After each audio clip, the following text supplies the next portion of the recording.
Pemirsa, munculnya kembali pembahasan mengenai potensi gempa di zona megatrust sempat membuat heboh publik. Bagaimana tidak, karena muncul narasi bahwa sejumlah wilayah yang berpotensi gempa akan lumpuh.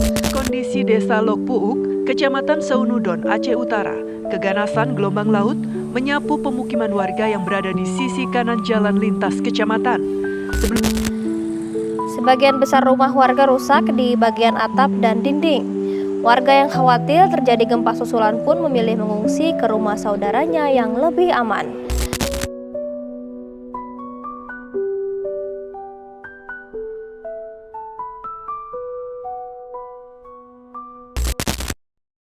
Sahabat Psikologi Polri, jumpa lagi bersama saya AKBP Gusde dalam edisi Psychology Talk.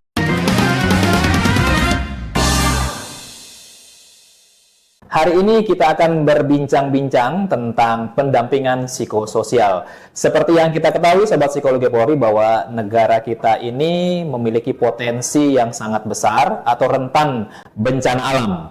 Oleh karena itu, salah satu hal yang penting untuk diperhatikan di dalam melakukan pengelolaan ataupun manajemen kebencanaan adalah memberikan pelayanan tentang psikososial. Dan hari ini saya sudah bersama dengan narasumber yang sangat kompeten di bidangnya, dan beliau melakukan berbagai macam penelitian terkait dengan pendampingan psikososial, terutama berhubungan dengan kebencanaan. Saat ini saya sudah bersama dengan narasumber yang luar biasa. Beliau adalah Pak Diki Pelupesi, PSD. Beliau adalah seorang pejabat di lingkungan Fakultas Psikologi Universitas Indonesia. Bapak sekarang menjabat sebagai apa, Pak? Saat ini saya sedang mendapat tugas tambahan.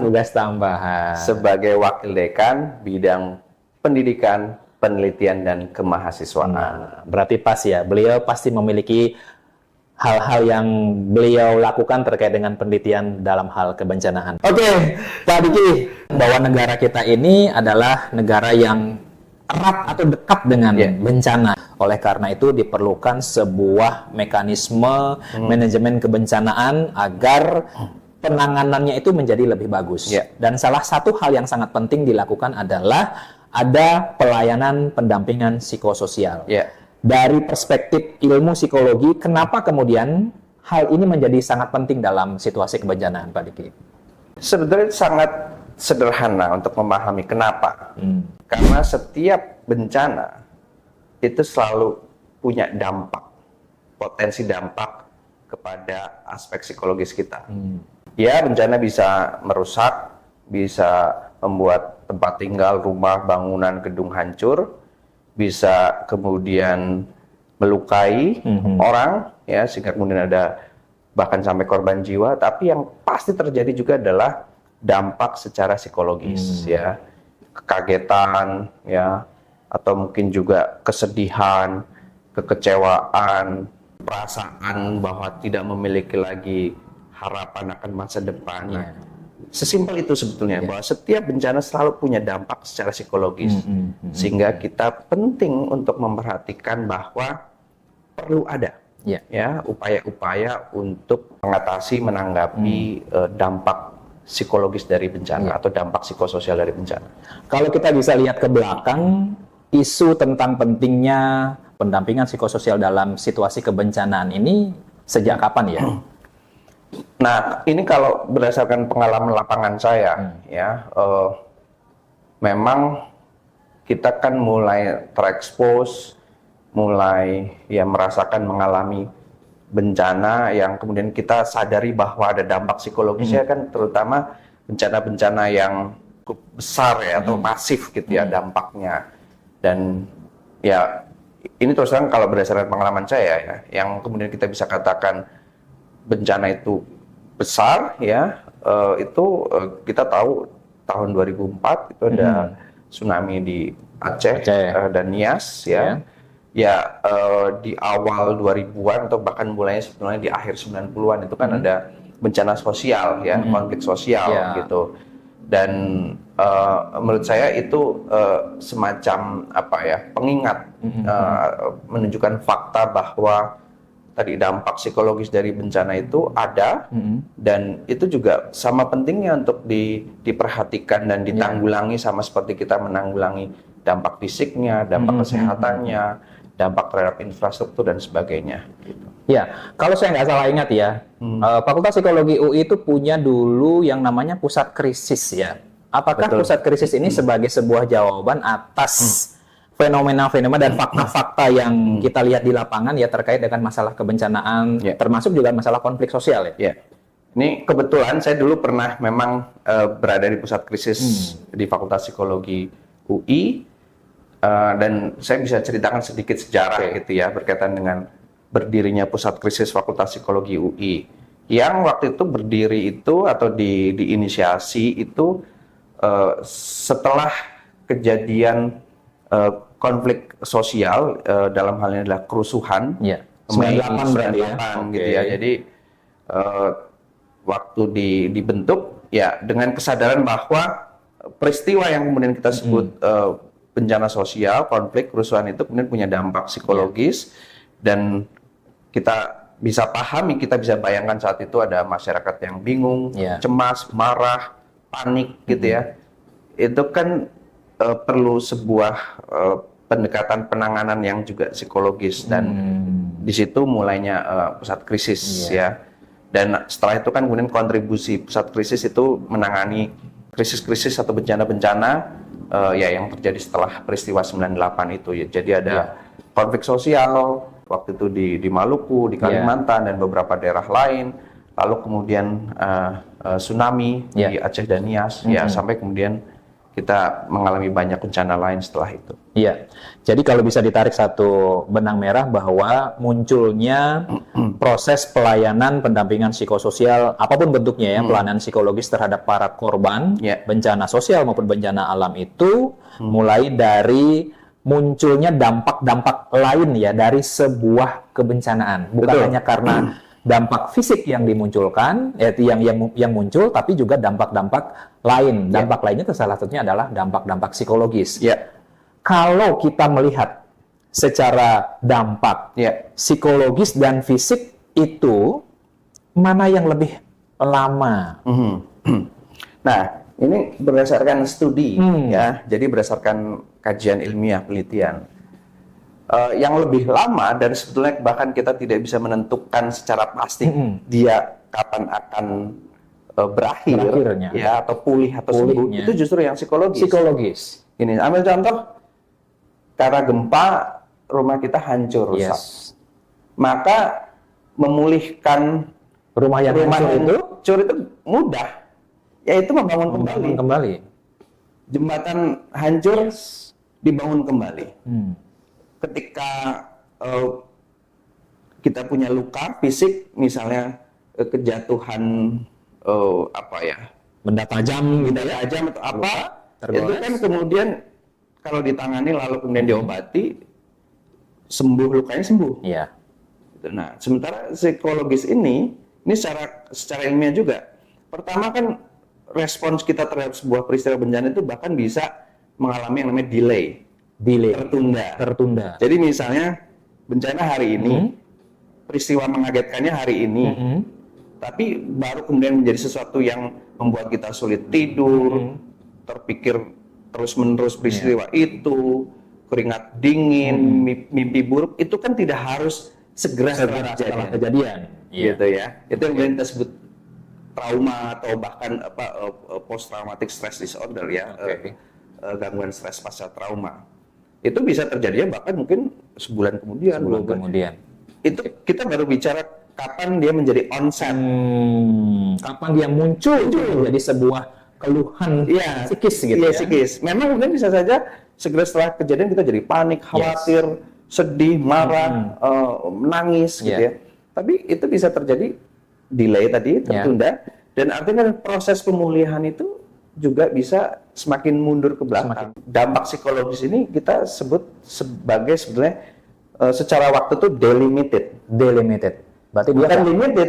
Ya delimited kan kita tidak tahu kapan bisa kita batasi. Betul. Gitu ya? Itu kalau kita bicara aspek individual.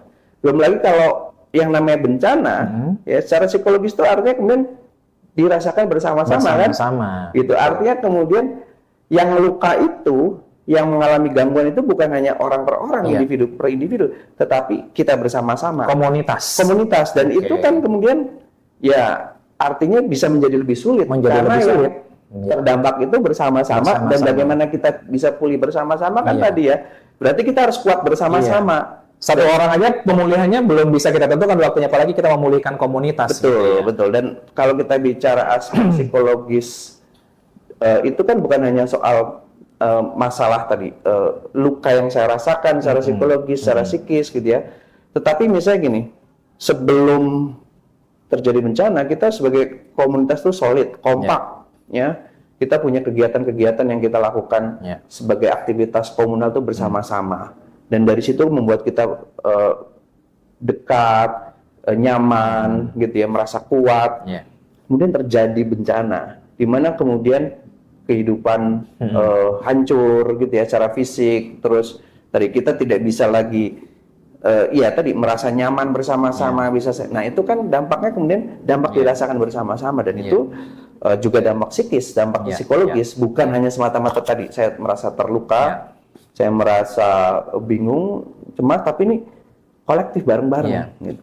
Artinya inilah yang kemudian menjadi faktor penguat bahwa pendampingan psikososial, pendampingan psikologis apapun bentuk pelayanannya itu menjadi sangat-sangat penting dalam proses pemulihan akibat dari kebencanaan gitu ya. Persis. Jadi dan itu harus kita perhatikan bahwa dampak psikologis itu memang terjadi pada level individual gitu ya, tetapi sebenarnya juga dampak psikologis ini bisa kita lihat terjadi pada dampak level yang sifatnya kolektif gitu ya.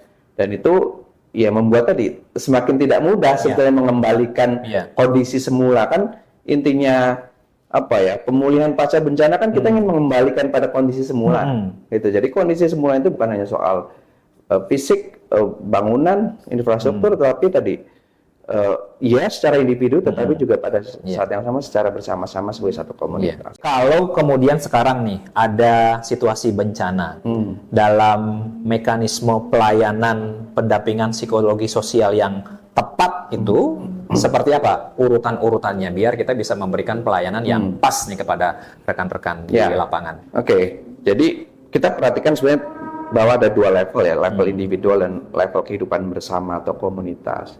Tentu kalau di level individual tahap pertama sekali adalah memastikan rasa aman.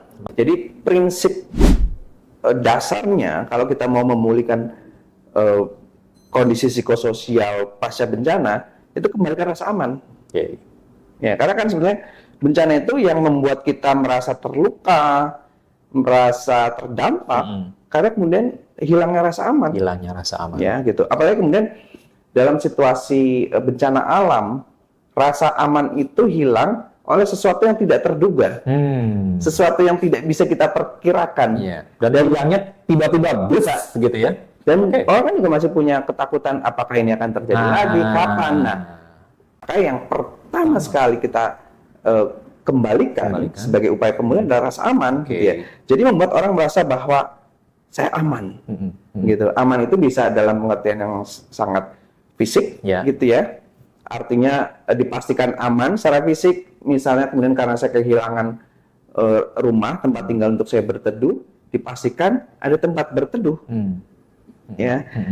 Secara fisik dapat, artinya tempat berteduh, malam-malam saya bisa merasa tidak kedinginan, dikasih selimut, dikasih tempat yang orang merasa dalam kondisi yang ada gitu ya. Artinya dia punya tadi, saya punya tempat berteduh, saya punya tempat berlindung gitu ya, untuk itu dampak fisiknya ada gitu ya, karena dibuat shelter, dibuat diberikan selimut dan lain-lain, tapi itu kan memberikan rasa aman gitu.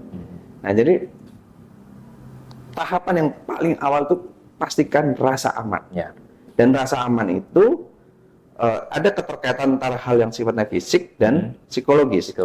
Rasa aman itu kan kemudian muncul dalam kondisi normal sebelum bencana itu saya bisa kemudian memastikan kebutuhan dasar saya, perut saya gitu ya, tercukupi dengan makan 3 kali misalnya. Kan setelah kejadian bencana orang belum tentu berpikir bahwa saya aman bisa makan 3 kali sehari kan, gitu. Nah jadi dipastikan bahwa bisa makan, ya.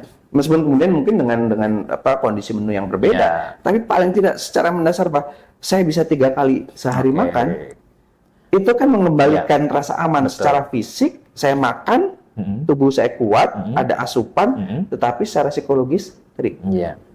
Artinya mengembalikan rasa aman itu dikembalikan kepada apa yang menjadi kebutuhan dasar daripada para penyintas ya, para korban. Persis. Gitu ya. Itu tadi ya. Itu prinsip awal gitu ya. Kembalikan rasa aman. Gitu. Kembalikan rasa aman dengan memberikan tempat berlindung, makan dan minum yang cukup, ya mungkin juga selimut, pakaian, menjadi kebutuhan sehari-hari adalah menjadi salah satu indikator untuk bisa mengembalikan rasa aman di dalam segala keterbatasan. Next step-nya apa ya? Nah, next step-nya itu kan kemudian harus dipulihkan, difungsikan kembali kehidupan, gitu ya. Berarti menyangkut fungsi sosial berarti ya? Persis. Karena kan kemudian gini, jadi selalu buat saya itu kita bayangkan saja situasi sebelum bencana seperti apa. Ya. Orang bisa merasa aman karena tinggal di rumah, ada tempat berteduh, gitu ya. Dia makan, memenuhi kebutuhan dasarnya. Tapi kan juga kita tahu bahwa sebelum bencana itu kan orang tadi punya kehidupan sosial. Terus kalau anak-anak itu mereka pergi sekolah, artinya belajar, anak-anak bermain, gitu ya. Jadi, nah situasi ini yang harus dipulihkan, dikembalikan, gitu ya. Ada yang kemudian memang terkait dengan kehidupan sosial, gitu ya. Dan kalau itu kemudian kita berikan, itu kan memberikan sinyal bahwa kehidupan itu bergerak ke arah kembali normal. Jadi istilah lain itu memulihkan dengan mengembalikan pada kondisi semula itu kan normalisasi. Jadi kalau pertama sekali rasa aman, maka yang kedua adalah normalisasi. Normalisasi rasa aman tadi bisa nggak kita katakan sebagai sebuah upaya untuk kita memberikan hope atau harapan yang lebih baik ya kepada para korban ini ya, sehingga mereka mampu menjalani aktivitas sosialnya walaupun ya tidak senormal kehidupan normal sebelum bencana begitu ya. Persis. Jadi memang pertama kita kembalikan rasa aman. Nah, setelah itu kan kita harus tumbuhkan bahwa orang tuh masih punya harapan.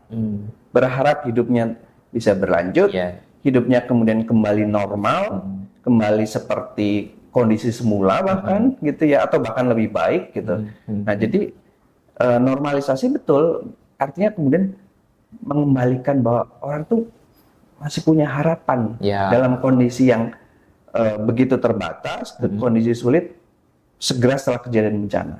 Gitu. Nah, ini kan kita akan dapat sinyal-sinyal tentang hope itu tadi kalau anak saya sudah bisa kembali mulai beraktivitas belajar. Anak saya sebelum ada bencana biasa bermain, kemudian ada ruang untuk kembali bermain. Orang tua gitu ya, dia perlahan-lahan mulai beraktivitas normal. Mungkin seminggu pertama kita bisa bayangkan, mungkin aktivitas tidak bisa banyak dilakukan karena mungkin hanya ada di tenda, hanya di pengungsian ya selama seminggu 2 minggu. Tapi setelah itu harus kita coba pulihkan tadi normalisasi kehidupan yang memang terjadi sebelum bencana. Iya. Gitu. Tadi saya menarik ya, seminggu pertama itu pasti keadaan itu kalau kita bisa sampaikan mungkin agak kacau lah gitu ya. Kacau perasaan, kacau dan lain sebagainya.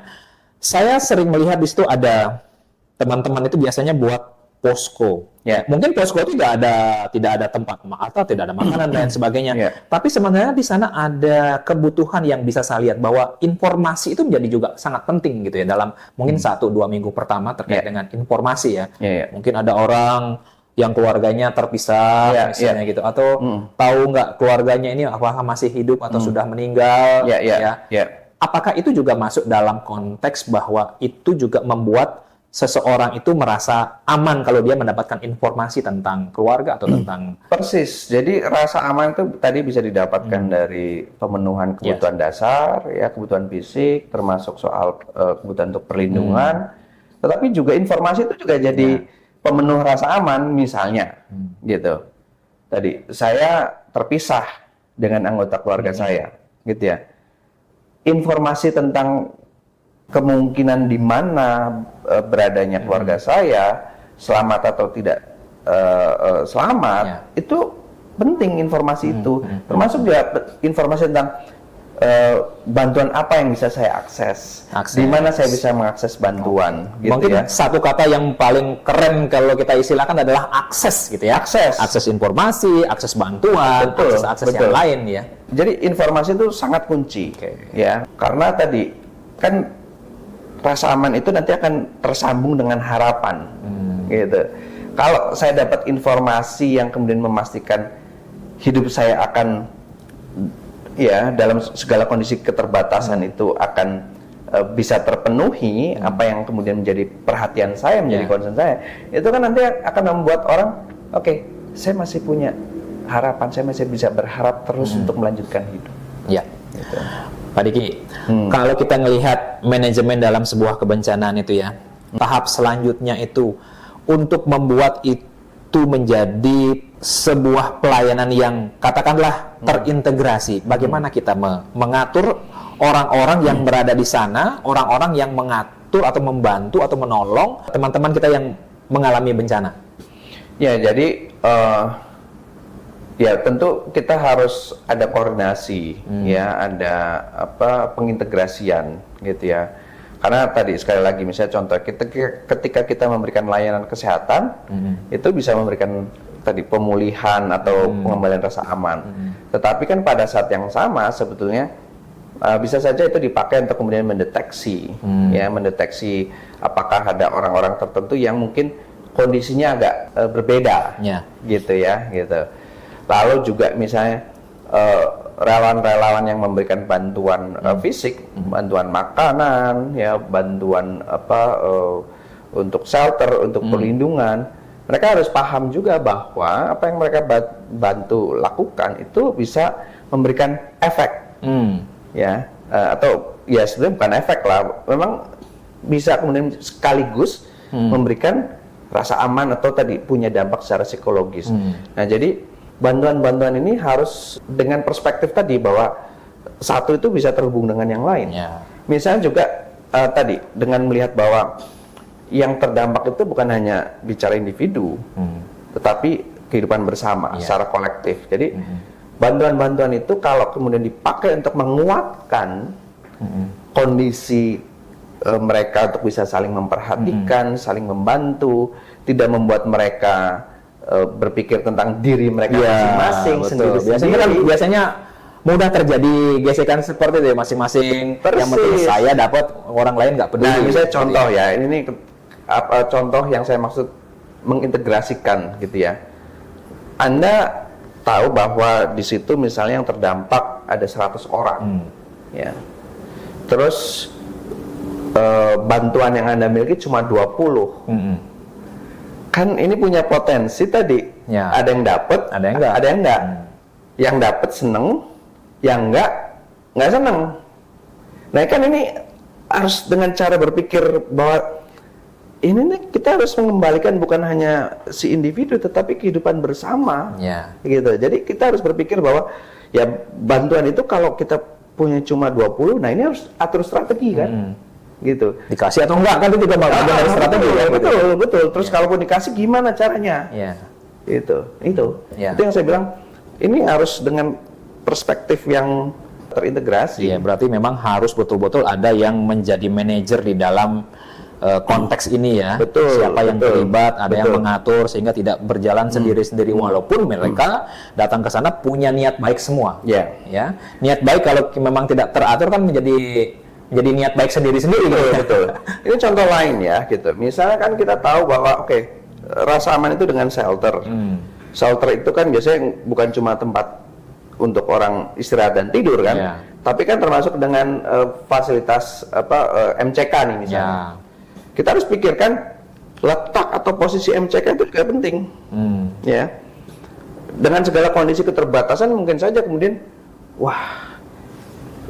yang ideal misalnya ternyata harus 100 meter dari camp utama, gitu ya.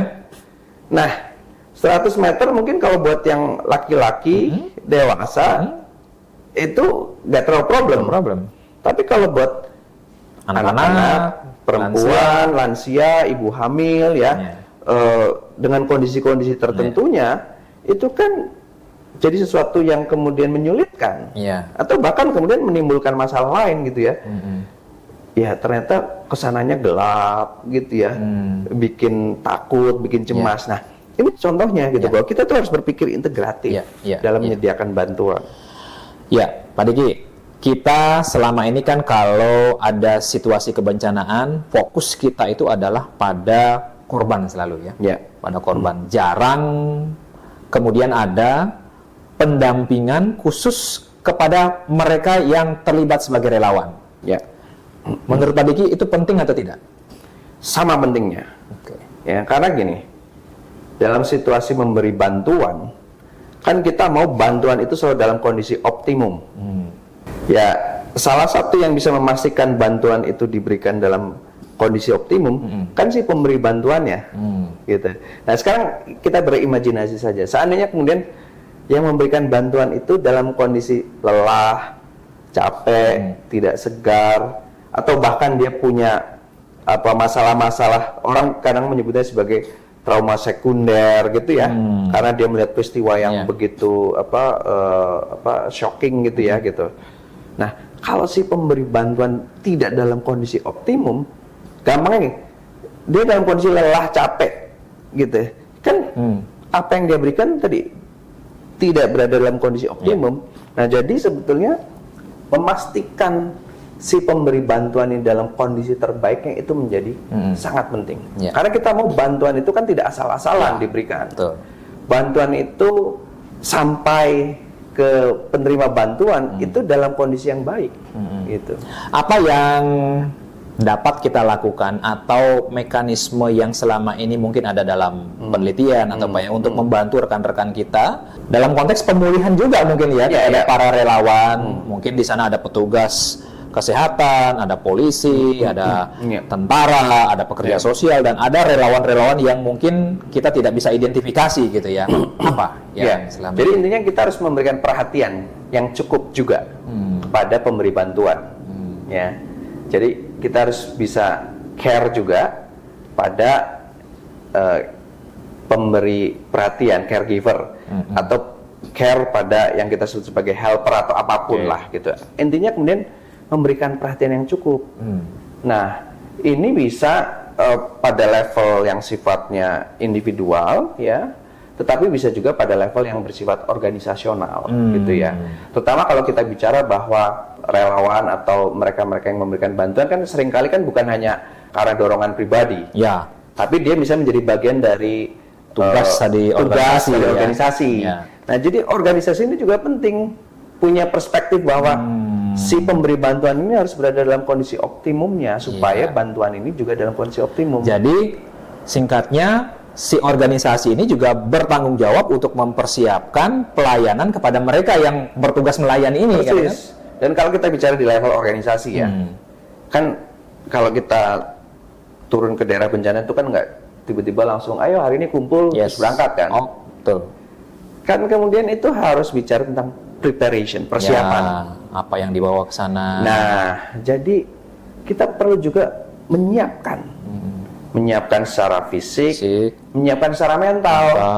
Termasuk kemudian ya memastikan bahwa yang diberangkatkan itu dalam kondisi yang siap dan baik. Dan dia punya keterampilan lah. Saya nggak usah bilang kompetensi. Skill aja cukup. Ya, untuk dia nanti juga bisa. Mungkin gampangnya mungkin pengalaman gitu ya. Iya, bisa tidak ya. Sebelum berangkat yang mau berangkat itu dikumpulkan, terus yang sudah pernah turun ke daerah bencana itu memberikan sharing pengalaman bahwa nanti kondisi daerah bencana itu begini, yang dibutuhkan itu seperti ini, kita harus punya kesiapan ini. Itu kan memberikan kesiapan dalam fase persiapan. Gitu. Jadi secara organisasional itu harus ada pemahaman bahwa persiapan itu penting. Persiapan sebelum diberangkatkan dan juga pengelolaan pada saat mereka berada di lapangan. Artinya pada saat mereka sedang memberikan pelayanan perlu juga kita support gitu ya? Iya, karena gini, yang namanya relawan atau pekerja kemanusiaan atau siapapun yang turun sebagai responder ya, pemberi respon, itu kan bukan superhuman. Yes. Mereka manusia juga yang akan juga lelah, bisa lelah itu secara fisik, lelah itu secara mental. Bahkan sesederhana saya 1 minggu ke daerah bencana, saya ingat keluarga saya, karena juga melihat apa yang saya temui di lapangan itu mengingatkan keluarga saya. Saya mungkin rindu untuk bicara dengan keluarga saya. Itu hal-hal yang kemudian juga harus diperhatikan oleh organisasi, bahwa penting di lapangan itu mereka harus dipastikan dalam kondisi terbaiknya. Dan itu juga harus berlanjut, bukan hanya persiapan saat setelahnya juga penting. Artinya setelah mereka pulang dari tempat tugas nih ya? Iya, karena kan kemudian kita tidak tahu apa yang kemudian diolah oleh mereka secara mental, secara psikologis gitu ya. Jadi kita perlu juga memastikan bahwa setelah mereka menyelesaikan tugas mereka, mereka itu dapat perhatian cukup dan mereka nanti bisa beristirahat. Dan apalagi kalau nanti mereka dikirim kembali, datang kembali itu mereka udah kayak istilahnya kita recharge lagi deh mereka ya. Betul. Kita pulihkan dulu ya. Betul. Kita rehabilitasi lah istilahnya ya. Betul. Kita charge dulu, berikan energi yang baru. Yang ini dikeluarin dulu, dirilis. Kemudian kita siapkan Jadi, mereka lagi. Yang namanya relawan atau pemberi bantuan atau responder itu kan bukan superhuman satu prinsipnya. Ya, bukan manusia super. Dan mereka tuh harus kita jaga juga kesehatan mental mereka atau ya semua yang kemudian kita sebut ya, artinya orang harus dalam kondisi terbaiknya. Terakhir sekali, Pak Diki, apa saran praktis atau tips mungkin yang Pak Diki bisa sampaikan kepada teman-teman kita yang sampai saat ini masih ya, artinya kepada teman-teman kita yang sering menjadi relawan kebencanaan? Bersiap-siap. Ya. Jadi itu bisa kita analogikan itu sebagai sebuah penugasan. Artinya kan orang itu kalau mau menjalankan tugas dan supaya dia bisa menjalankan dengan baik, dia harus siap. Nah, kesiapan itu bisa ya lewat kemudian mengikuti pelatihan-pelatihan gitu ya. Atau kemudian cari informasi dari mereka yang sudah berpengalaman gitu ya. Itu di level individual. Di level organisasi juga, organisasi harus tadi mempersiapkan anggota yang tugas diberikan tadi pengetahuan, keterampilan, diberikan pengetahuan, keterampilan gitu. Termasuk kemudian layanan juga. Gitu. Jadi kesiapan sebagai institusi, sebagai organisasi untuk memberikan layanan kepada yang ditugaskan. Jadi sekali lagi buat saya, menurut saya kuncinya adalah bersiap-siap, kesiapan baik di level individual maupun di level institusi atau organisasi. Siap secara fisik juga dan siap juga secara mental. Betul, tepat sekali. Baik, terima kasih Pak Diki, luar biasa perbincangannya. Sama-sama. Semoga bermanfaat untuk sahabat Psikologi Polri, terutama kepada rekan-rekan yang mendedikasikan dirinya menjadi relawan dalam setiap kebencanaan yang terjadi di negara kita. Demikian sahabat Psikologi Polri, perbincangan saya bersama Pak Diki Pelupesi, PSD. Semoga bermanfaat. Sampai jumpa. Mental sehat.